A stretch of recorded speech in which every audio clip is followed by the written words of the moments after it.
जंगल बहुत सुंदर था और उस जंगल में रहने वाले पक्षी भी बहुत अच्छे थे। वो पक्षी नए नहीं थे, वे पक्षी उस जंगल में लंबे समय से रह रहे थे। जंगल में भोजन उन दिनों थोड़ा कम था, लेकिन इतना भी नहीं कि पक्षी भूखे रहे। लेकिन पानी बहुत मुश्किल से मिलता था। लंबे समय से बारिश न होने के कारण जंगल के नदी नाले सूख चुके थे। कबूतर और तोता बैठे हुए थे और वो बहुत प्यासे थे। कबूतर, कल तो मुझे पास वाली नदी से थोड़ा पानी मिल गया था, लेकिन आज तो वहाँ भी कुछ नहीं। जो थोड़ा बहुत पानी था वो भी खत्म हो गया। तोते, हमें सन्नो चिड़िया के पास जाना चाहिए। उनके पास किसी भी समस्या का कोई न कोई उपाय जरूर रहता है, और ऐसा भी तो हो सकता है कि उसके पास आशों का पानी जमा हो और हमें पानी मिल जाए। वो ऐसे बातें कर ही रहे थे कि वहाँ सन्नो चिड़िया आ जाती है। कबूतर और तोते, तुम दोनों क्यों परेशान हो? क्या तुम्हें प्यास तो नहीं लगी हुई? चिड़िया बहन, हम तो तुम्हारी तरफ आने वाले थे। जंगल में पानी खत्म हो गया है, सब पक्षी प्यासे हैं। आखिर ऐसा कब तक चलेगा? अगर ऐसा रहा तो पक्षी तो मर जाएंगे। मैंने तो कल से पानी पिया हुआ है, कोई पक्षी नहीं मरेगा, क्योंकि मेरे पास कुएं में पानी है। वो पानी मैंने बारिशों का इकट्ठा किया हुआ है। मैं इसीलिए तुम्हारी तरफ आई थी कि दूसरे पक्षियों को भी बता दो। जिसको भी प्यास लगे वो मुझसे पानी लेकर पी सकता है।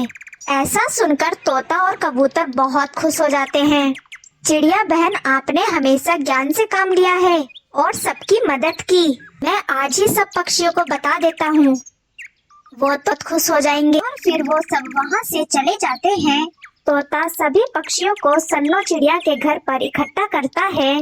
पक्षियों, जैसा कि आप सब जानते हो, इस समय जंगल में सभी नदी नाले सूख चुके हैं और पानी खत्म हो गया है। ऐसे समय में हमारी बहन सन्नो चिड़िया ने अपने कुएं से हमें पानी पीने को दिया है। ये वही बारिश का पानी है जिसे हम जाया करते हैं। मेरा आप सबको इकट्ठा करने का ये मकसद है कि हम भी बारिश के मौसम में पानी इकट्ठा करें और सन्नो चिड़िया की मदद करेंगे। सन्नो चिड़िया, मुझे तो विश्वास नहीं हो रहा कि तुमने अपने कुएं में इतना ज्यादा पानी जमा किया हुआ है। रूबी बहन, हमें पानी की कदर करनी चाहिए, क्योंकि पानी से ही तो जीवन है। और फिर सभी पक्षी सन्नो चिड़िया के कुएं से पानी पीते हैं और अपने अपने घरों को चले जाते हैं। और फिर रात हो जाती है। मोनू, पीने को तो पानी मिल गया, लेकिन मेरे मन को अभी शांति नहीं मिली। अब क्या चाहती हो सन्नो चिड़िया से? क्या वो तुम कुआं छीनना चाहती हो? बहुत सयाने हो तुम मोनू, अपनी पत्नी की दिल की बात समझ जाते हो। ये चिड़िया तो पागल है जो मुफ्त में बांट रही है पानी। अगर ये कुआं मेरे पास होता, बदले में सेवा करवाती सभी पक्षियों से अपनी, और उन्हें पानी के बदले में अपना नौकर बनाकर रखती। मोनू, मुझे तो वो कुआं चाहिए, चाहे उस चिड़िया को मारना ही पड़े। तो फिर चलो, पर कहाँ? उस चिड़िया को मारने। मोनू, अगर किसी को पता चल गया तो? ऐसी रात में कौन देख रहा है? तुम चलो, बाकी का काम तुम मेरे पे छोड़ दो। और फिर वो दोनों सन्नो चिड़िया के घर की तरफ चले जाते हैं। वो सन्नो चिड़िया के घर के दरवाजे पर आते हैं। कौन है इस समय? चिड़िया बहन, मैं हूँ मोनू, और तुम्हारी बहन रूबी। प्यास लगी थी, क्या तुम्हारे घर में पानी पड़ा है? नहीं कौवे भाई, घर में तो नहीं है, पर मैं कुएं से निकाल कर दे देती हूँ अगर ज्यादा प्यास लगी हुई है तो। चिड़िया बहन, बहुत ज्यादा प्यास लगी हुई है, मैं अभी आई। और फिर सन्नो चिड़िया अपने घर से बाहर आती है। तुम कुएं पर आ जाओ, पानी निकालने की चरखी भी वहीं पर पड़ी हुई है। और फिर वे सब कुएं पर जाते हैं। चिड़िया अपने कुएं पर चरखी लगाती है। जैसे ही पानी निकालने के लिए कुएं के करीब जाती है, मोनू चिड़िया को तुरंत कुएं में धक्का दे देता है। रूबी और मोनू, ये तुमने क्या किया?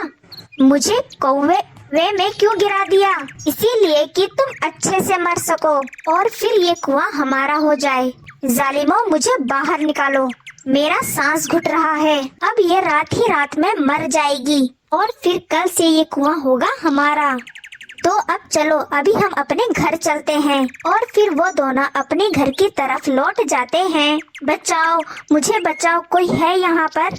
इन जालिमों ने मुझे मेरे ही कुएं में धक्का दे दिया है। वो चिड़िया ऐसे रोती रहती है। अगर कोई पास होता तो उसे आता बचाने के लिए।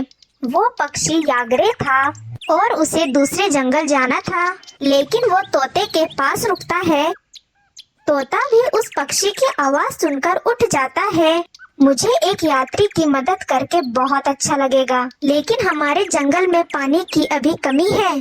आपको मेरे साथ आना होगा। हम सब पानी सन्नो चिड़िया के कुएं से ही पीते हैं। मेरे पास ज्यादा समय नहीं है।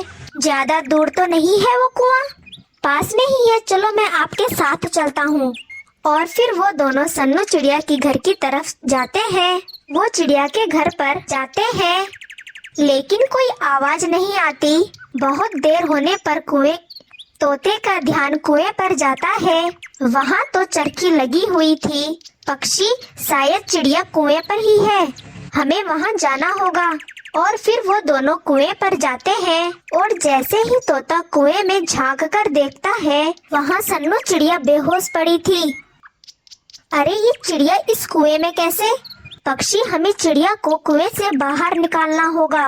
और फिर तोता पानी वाली बाल्टी में बैठकर नीचे उतरता है और वो पक्षी उन्हें बाहर खींच लेता है। थोड़ी ही देर में बाहर की ताजा हवा मिलने से चिड़िया होश में आ जाती है। चिड़िया, ये सब कैसे हुआ? तुम कुएं में कैसे गिर गई? वो रूबी और मोनू ने मुझे कुएं में फेंक दिया।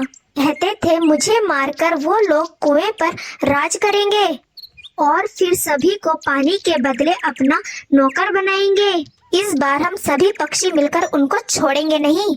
वो पक्षी पानी पीता है और उन्हें धन्यवाद कहकर वहाँ से चला जाता है। और फिर सुबह हो जाती है। सभी पक्षी मिलकर रूबी और मोनू को मार मार के जंगल से बाहर निकाल देते हैं और फिर सब हंसी खुशी की जिंदगी बिताने लगते हैं।